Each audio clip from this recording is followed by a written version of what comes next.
Runner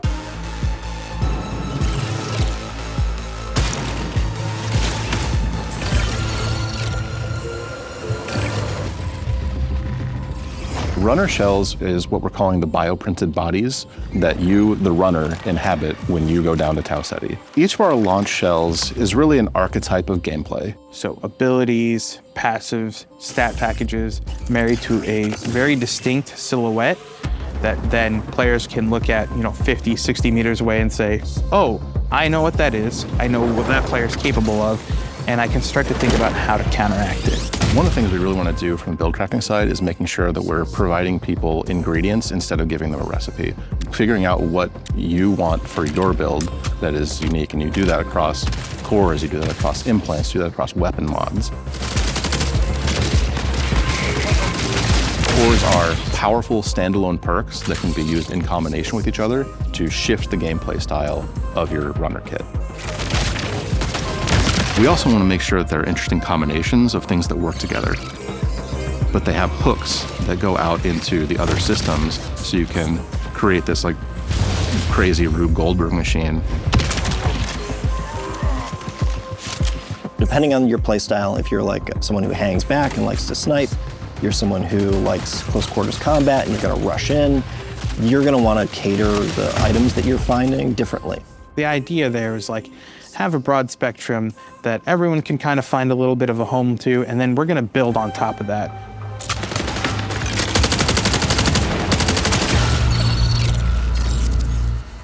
Destroyer is aggressive, brutal, wears a modified, futuristic version of the Mjolnir armor from the original trilogy. The shell is designed to get into the fight as fast as possible and stay there.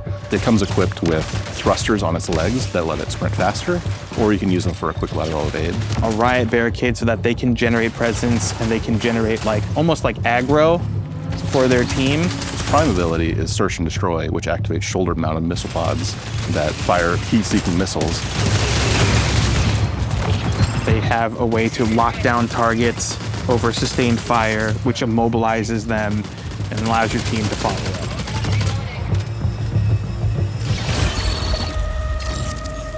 Our Assassin Shell is built for players that like to play slow and quiet. It's very much a classic, backline infiltrator. It has a dive ability that can be used to negate fall damage from any height. Their tactical ability is invisibility. You pull this shroud of invis over yourself. You can sprint during it, you can mantle during it, but the faster you move, the more visible you're gonna become, and if you take any actions, heal, shoot, get shot, you'll reveal yourself for a short duration. Their prime ability sends out this disc. It creates this plumes of smoke that you can enter into, and then when combined with their passive shroud, they go invisible when they enter smoke. The whole thing here is be invisible, be sneaky, and then enshroud the world in smoke.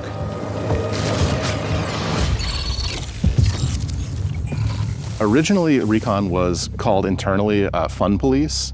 That really is the core kind of fantasy. It's about hunting people down, it's about playing detective. If you want to find all the assassin shells on the map, Recon is the shell you want to use. It comes with a tracker drone that you can toss out a little spider friend that crawls along the ground and will track towards enemies and explode.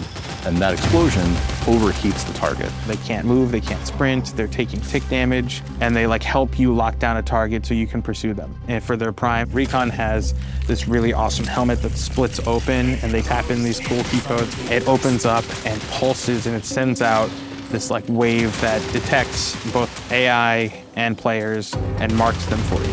And when you break the shield of somebody as a Recon shell, they leave holographic footprints behind. So even if they run away, you can follow that trail and they'll lead right to them.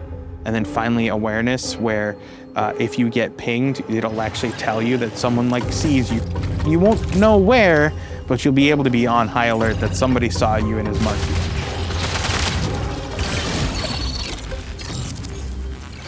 Vandal is our shell that is, just by its very nature, more agile than our other shells. It has microjets that let it do a double jump. It has a power slide that goes much further than our normal sprint slide. Their prime overloads their movement system so they can commit and chain all those actions together. They're about getting in and out, causing chaos. The arm cannon for Vandal unfolds and you find a big-ass gun barrel inside. You can use it to knock people out of cover. You can use it to knock people off of buildings, which is way more fun than knocking them out of cover. The number of times we've knocked people off of field maintenance is like, this is a great thing.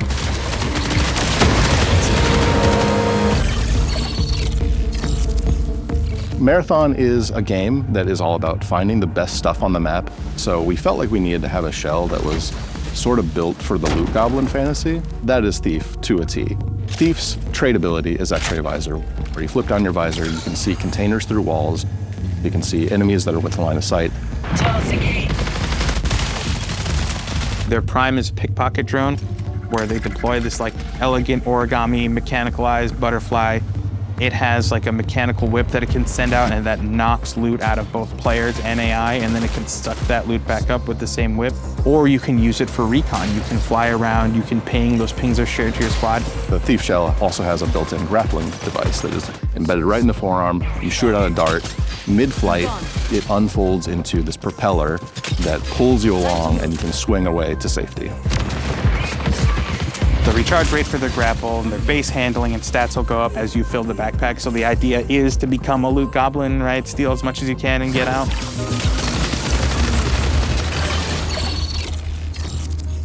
The Triage shell is our shell for support players. If you want to keep your allies kicking so they can kick back, we have Triage for you. They're equipped with these awesome like capacitive gauntlets where you activate them and then you can overcharge them and send out these tendrils that then like shock you back to life. Their tactical ability, they actually have these giant drones attached to the legs and they pull them out, and it's a little buddy, he's got a little face, and you give him a high five and send him on his way, and he'll come and hover over your shoulder and provide you with shields and health. Triage is really a combat medic, so we knew we needed to give it an ability that was useful for firefights. They've got two traits. Their first one is a trait ability called Battery Overcharge, where they overcharge their capacitive gauntlets, which makes their weapons performance better. And if you're using battery weapons specifically, breaking shields will EMP targets, and that becomes an on-ramp to like a whole new layer of build crafting.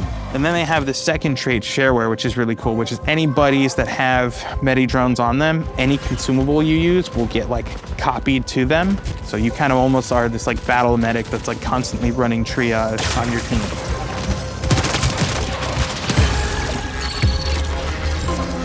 Sometimes you just want to take a breather after a bunch of runs and just kind of go on a run to just see what happens. And Rook is really fun for that. Picking Rook automatically opts you into queuing in solo.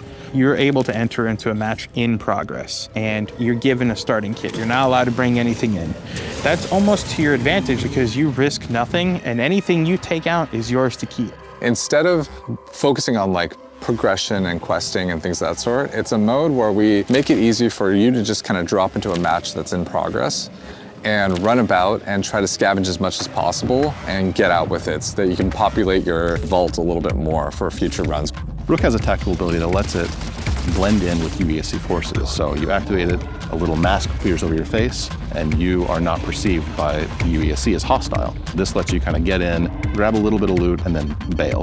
One of the things that I've really enjoyed about Rook is the added tension. Midway through a session, even though you've known like a few crews got taken out, or maybe you've taken out crews yourself, you don't know how many new players get injected through Rook.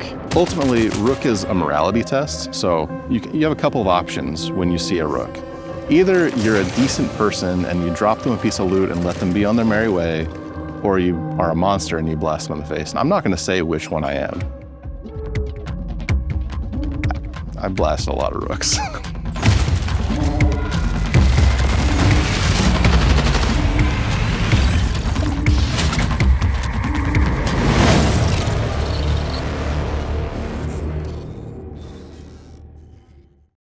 PlayStation